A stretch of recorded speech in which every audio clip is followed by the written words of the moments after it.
what's up for January? The planets have some close encounters, the bright stars of winter, and a chance to catch a comet. All month after sunset, you can see 4 planets without the aid of binoculars or a telescope. You'll find Mars in the east, Jupiter high overhead, and Saturn in the southwest with Venus.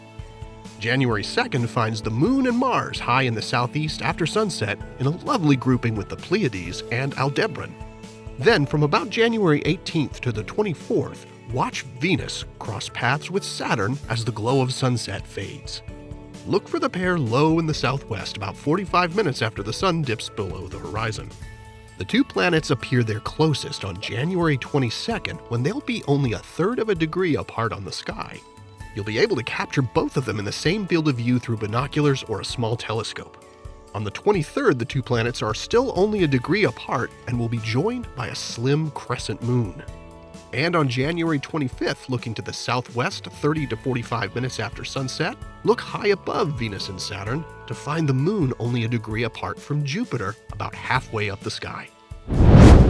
January nights are filled with bright stars. Looking toward the south or southeast in the first few hours after dark, you'll spy the bright constellations of winter in the northern hemisphere.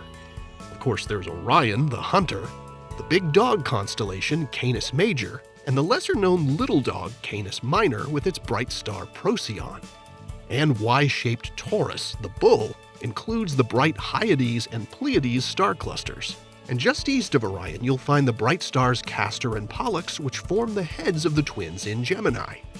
Make sure you take a moment to appreciate the beauty of the January sky, which more than meets the definition of star-studded with so much to marvel at.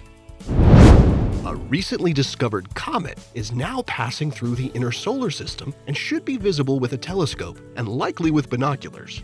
The comet, which has a mouthful of a name, C2022E3ZTF, was first sighted in March last year when it was already inside the orbit of Jupiter. It makes its closest approach to the Sun on January 12th and then passes its closest to Earth on February 2nd.